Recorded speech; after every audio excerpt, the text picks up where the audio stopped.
Video like जरूर कर लीजिए और ऐसे वीडियो लगातार फ्री में पाने के लिए चैनल को तुरंत सब्सक्राइब कर लीजिए और बेल आइकन को जरूर टैप कर लीजिए ताकि आगे भी सारे वीडियो आपको मिलते रहे। यूट्यूब में फॉलो करते हैं तो प्लीज ये वाला फ्री टेलीग्राम चैनल जरूर ज्वाइन कर लीजिएगा। सारे नोटिफिकेशन सारे अपडेट यहीं पे आते हैं, ध्यान रखिए।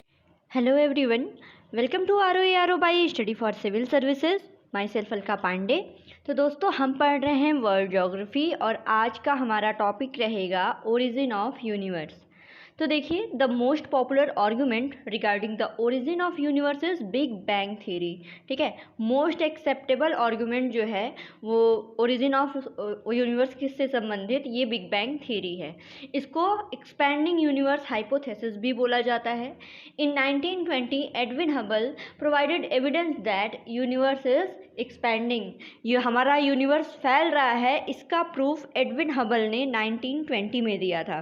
और यूनिवर्स के ओरिजिन से रिलेटेड सबसे एक्सेप्टेबल आर्गुमेंट, सबसे एक्सेप्टेबल थ्योरी है बिग बैंग थ्योरी, जिसको एक्सपैंडिंग यूनिवर्स हाइपोथेसिस भी कहते हैं। ठीक है, अब देख लेते हैं स्टार फॉर्मेशन। तो देखिए, in the early universe the distribution of matter and energy was not even.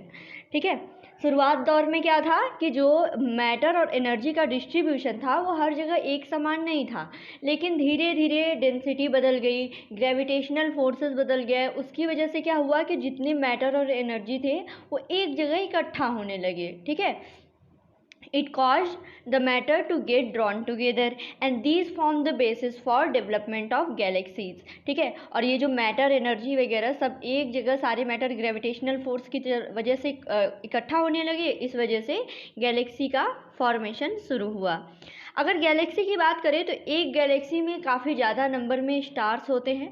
ठीक है, and the galaxy spread over vast distance that are measured in thousand of light years. ठीक है, काफ़ी लगभग मिलियन की संख्या में, लाखों में स्टार होते हैं एक गैलेक्सी में, और एक गैलेक्सी का जो साइज़ है वो हज़ारों प्रकाश वर्ष में नापा जाता है।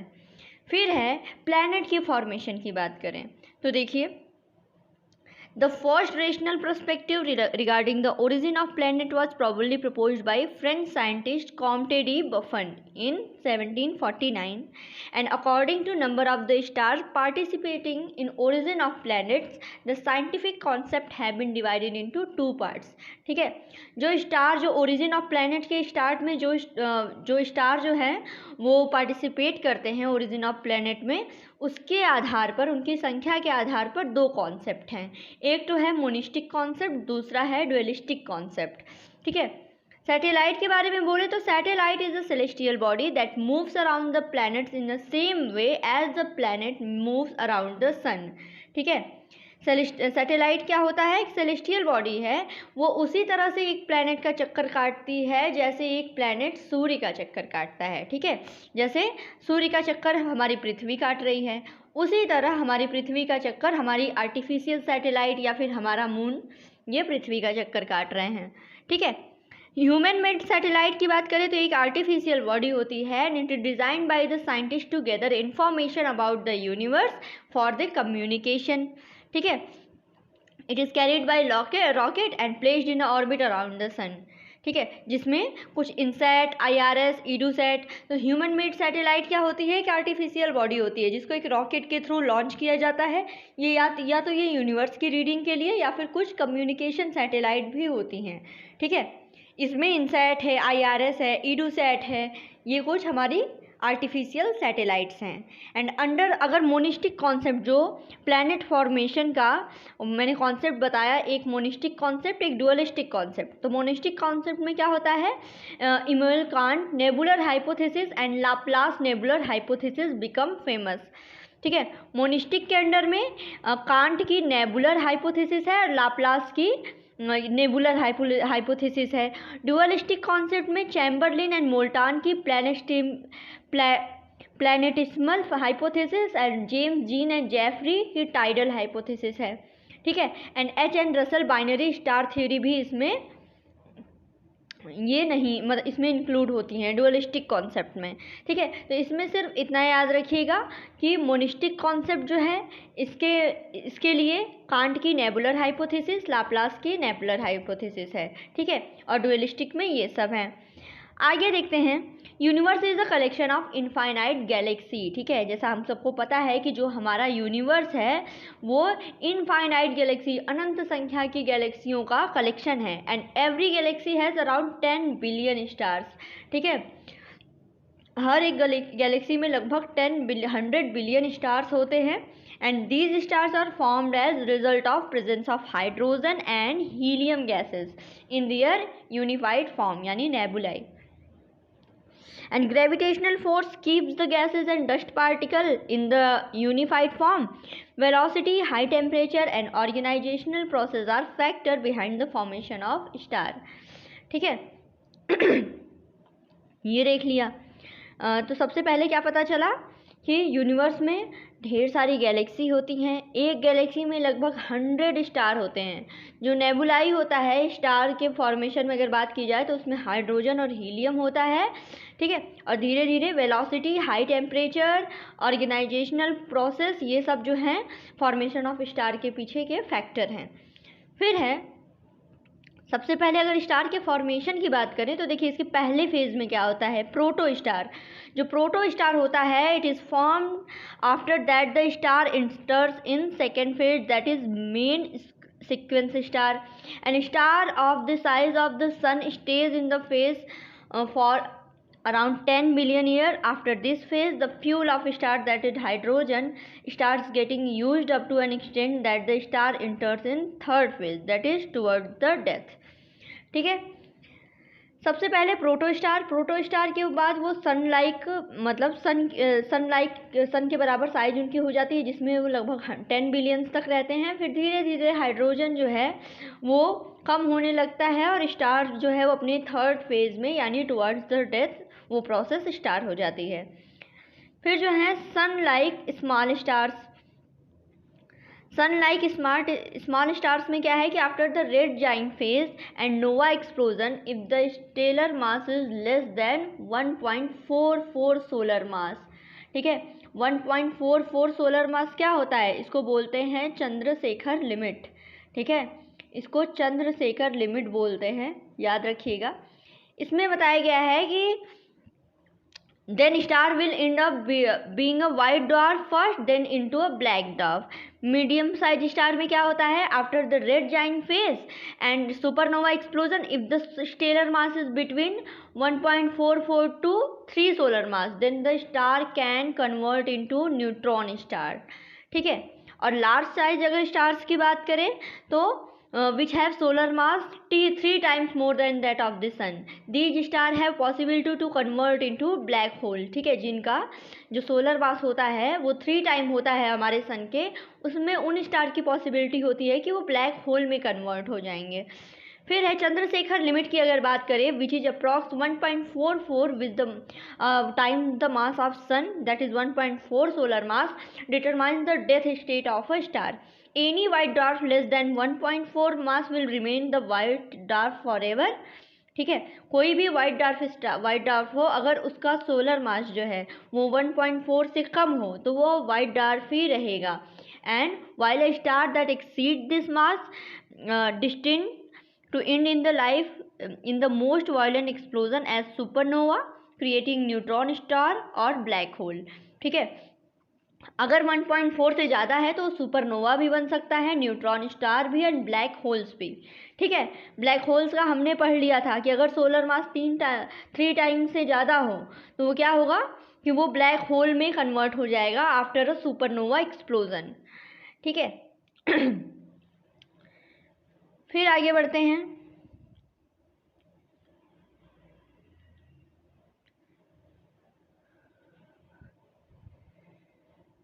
फिर देखिए इसमें black hole related first information was present by doctor S Chandrashekhar. ठीक है, एस चंद्रशेखर जिनकी लिमिट हमने देखी थी 1.44 सोलर मास वाली, तो इससे रिलेटेड इन्फॉर्मेशन भी एस चंद्रशेखर ने दी थी. On 11th of January 1935 the royal astronomy society of London he presented the original papers regarding the subject, and in the year 1983 the combined Nobel Prize was awarded to Dr. S. Chandrasekhar and W.A. Fowler.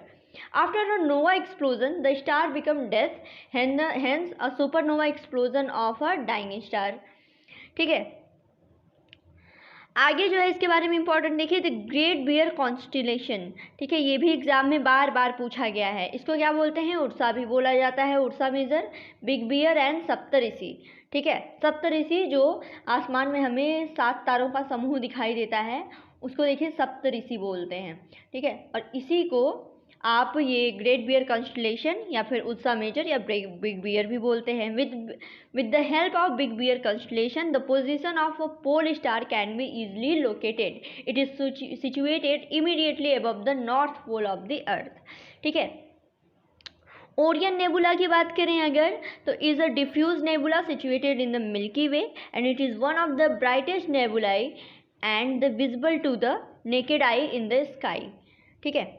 Next है Proxima Centauri. Proxima Centauri क्या है, it is the closest star to sun, ठीक है, closest star to our sun. And ये याद रखिएगा exam में बार बार पूछा गया है, क्लोजेस्ट स्टार टू आवर सन, ये है प्रॉक्सिमा सेंचुरी, ठीक है। आगे इंपॉर्टेंट फैक्ट है आपका, the north and south celestial poles appeared directly overhead the earth, north pole and south pole respectively. Likewise the celestial equator is placed directly overhead the earth equator and the always stays perpendicular to the poles, ठीक है।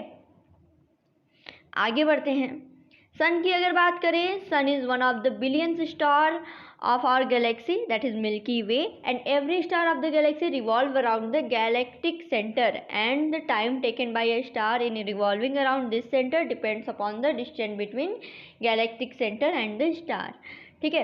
हमारी Galaxy का हर जो तारा है वो एक galactic centre के around जो है वो रिवॉल्व करता है, ठीक है, यही बताया गया है। And sun is relatively far from the centre so it take more time to revolve around, and sun is at 7.9 kpc or 30,000 light years away from the center, and with a speed of 220 km per second it takes 22.5 to 25 crore year to revolve around the center of Milky Way galaxy, और इसी period को बोलते हैं cosmic year और galactic year, ठीक है। जो centre है मिल्की वे गैलेक्सी का उसको रिवॉल्व करने के लिए सन जो है लगभग 22.5 करोड़ ईयर इतना उसको टाइम लगता है, इसी को गैलेक्टिक ईयर या फिर कॉस्मिक ईयर बोलते हैं, ठीक है। आगे है Subrahmanyan Chandrasekhar was a great scientist and Nobel prize winner who give details on black hole theory.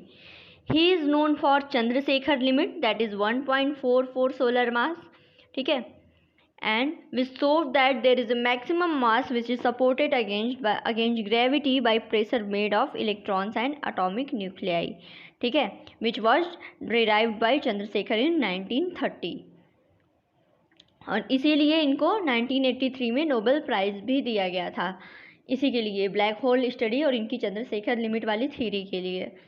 आगे है, according to International Astronomical Union there are 88 constellation in the sky. फिर most of these are imaginary pattern can be seen from southern hemisphere, ठीक है। लगभग 88 constellation है, जैसे हमारा big beer वाला सप्तऋषि वाला है उसी तरह लगभग 88 है, ठीक है।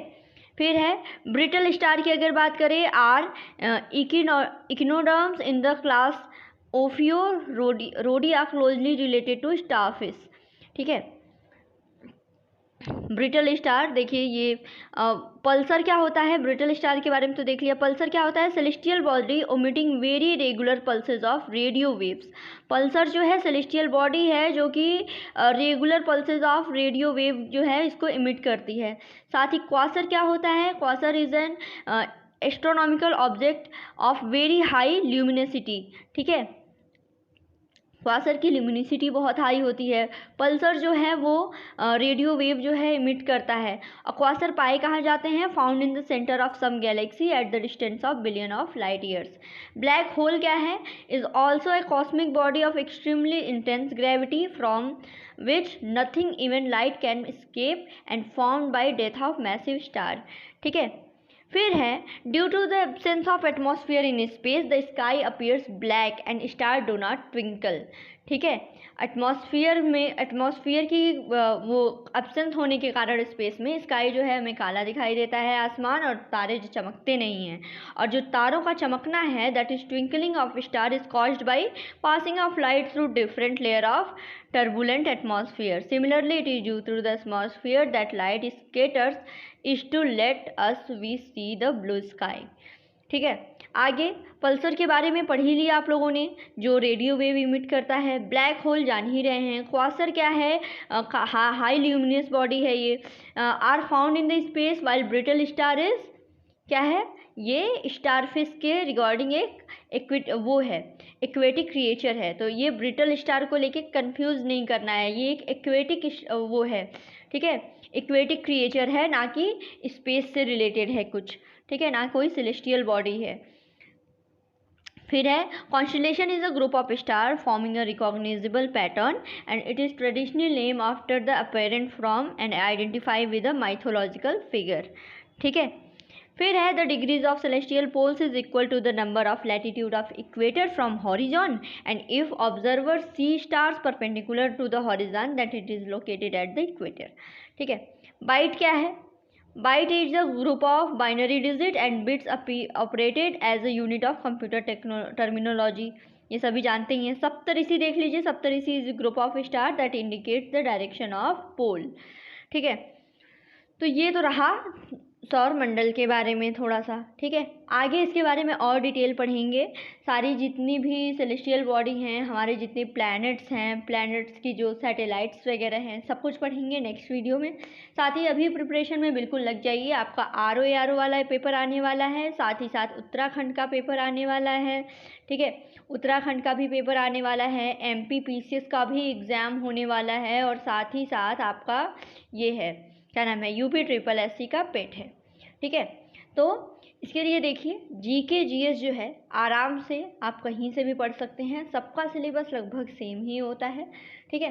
तो यहाँ पे आपको स्टडी फॉर सिविल सर्विसेज के बेस्ट मटेरियल पेड ग्रुप के बिल्कुल फ्री प्रोवाइड किए जा रहे हैं। ऐसे ही बने रहिए। Thank you so much.